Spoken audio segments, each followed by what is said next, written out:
Bom dia, eu sou desenhista industrial, sou carioca, moro na Dinamarca e eu achei interessante trazer um pouco da Dinamarca aqui para mostrar para vocês em relação ao uso da bicicleta, a questão democrática no trânsito da Dinamarca. Eu fiquei super inspirado e surpreso com a primeira vez que eu estive na Dinamarca e saí tirando foto para poder entender o que estava acontecendo lá, como é que acontecia isso das pessoas usarem tanto a bicicleta lá, como é que era uma coisa tão harmônica entre o carro e a bicicleta. E, por exemplo, tem um detalhe aqui, o sinal de trânsito, ele está vermelho para o carro e está verde para a bicicleta. Então existe esse tipo de fair play onde a bicicleta pode sair na frente, porque ela é mais devagar, ela é mais fraca, e o carro ele tem que sair atrás.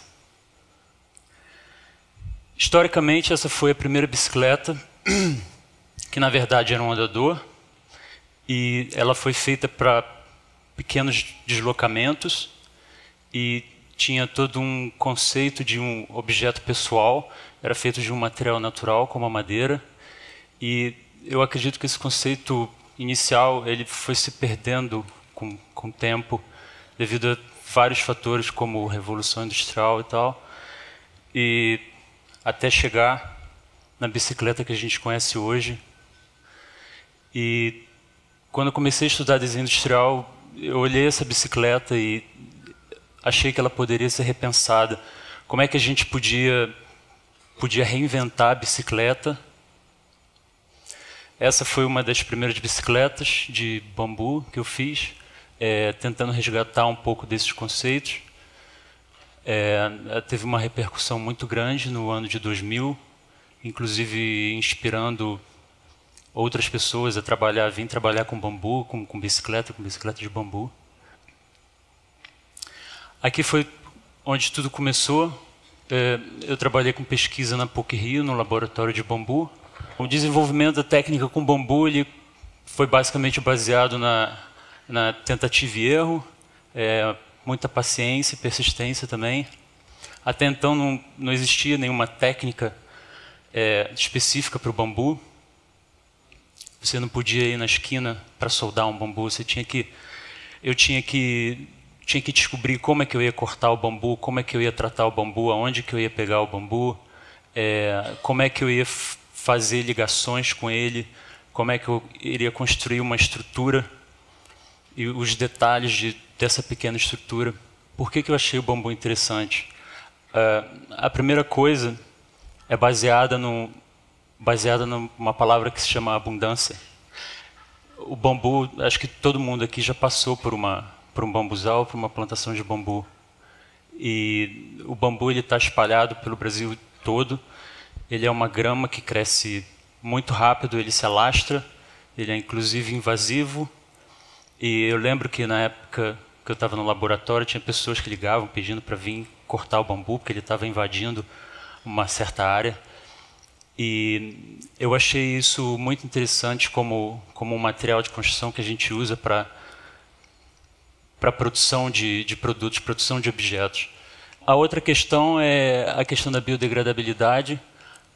Naquela foto ali você pode ver que tem um bambu novo e tem um bambu velho. E você pode ver, é muito claro, quando você entra num bambuzal, você vê a idade do bambu. Você vê quando ele morre, quando ele cresce, quando ele nasce.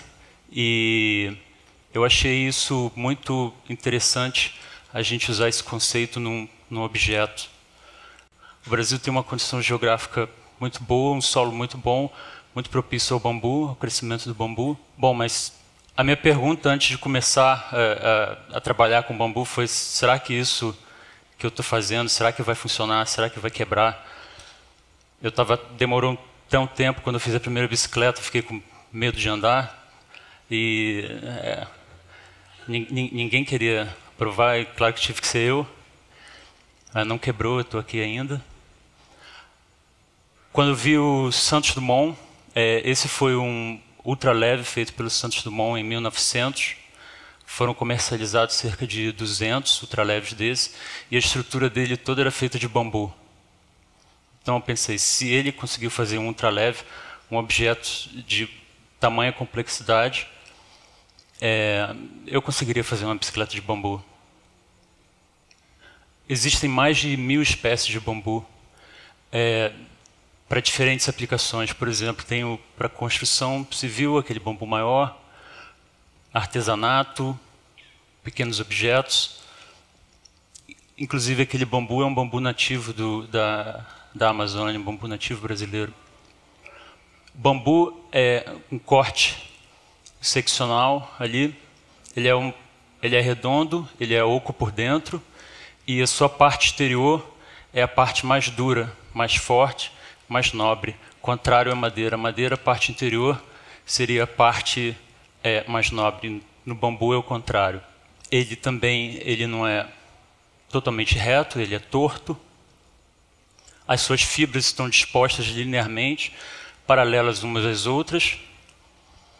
Aqui é um zoom microscópico no bambu. Você pode ver as células do bambu conforme vai indo para fora, ela vai ficando mais densa. Então isso tudo, essa característica física era uma coisa que eu tinha que levar em conta quando eu estava trabalhando com bambu, quando eu estava fazendo essas adaptações, essas estruturas e tudo. Aqui é um exemplo de uma aplicação desse estudo com bambu. A bicicleta Biomega Bambu. A Biomega é uma firma dinamarquesa de design de bicicleta. E eles me procuraram em 2001 para trabalhar no projeto com eles, porque a ideia deles era trazer o material natural de volta a um objeto pessoal.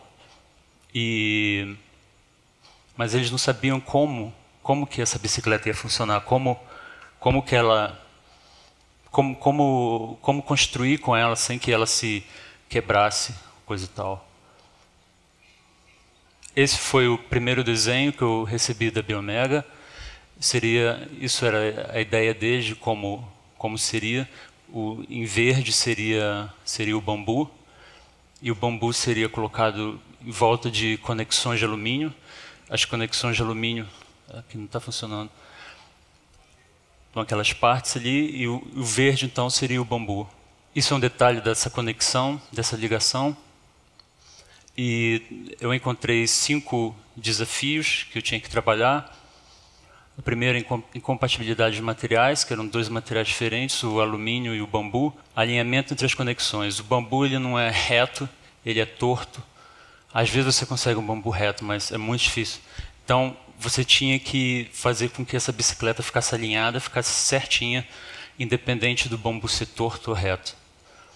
União ou colagem. São 2 materiais diferentes, o alumínio e o bambu. Não existia nenhuma cola, nada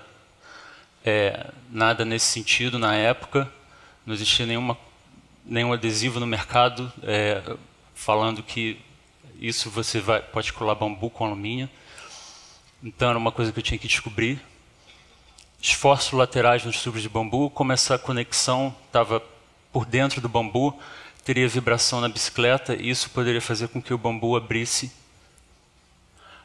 Maior exposição do bambu, por ele estar colocado externamente, essa conexão, ele fica mais exposto ao meio ambiente.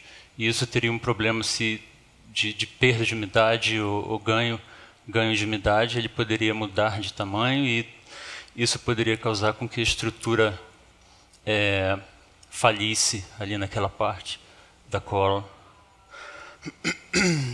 Então, ali em cima o desenho original, aqui é o desenho da minha proposta, o que fazer para solucionar aqueles problemas. Então, uma coisa que eu fiz foi aumentar a área entre essa conexão de alumínio e o bambu, para você poder utilizar diferentes bambus com diferentes diâmetros, e independente se ele era reto ou torto. Essa cola seria uma cola flexível para poder absorver todas as vibrações que essa bicicleta estaria exposta, e dilatações térmicas também. tem um anel de alumínio que ajuda a segurar a extremidade do bambu para evitar que ele se abra, e também protege o bambu contra intempéries, contra perda de umidade e ganho de umidade. Esse seria o desenho final, como desenho pronto para produção já, com toda essa ideia dessa solução da ligação pronta. Para terminar,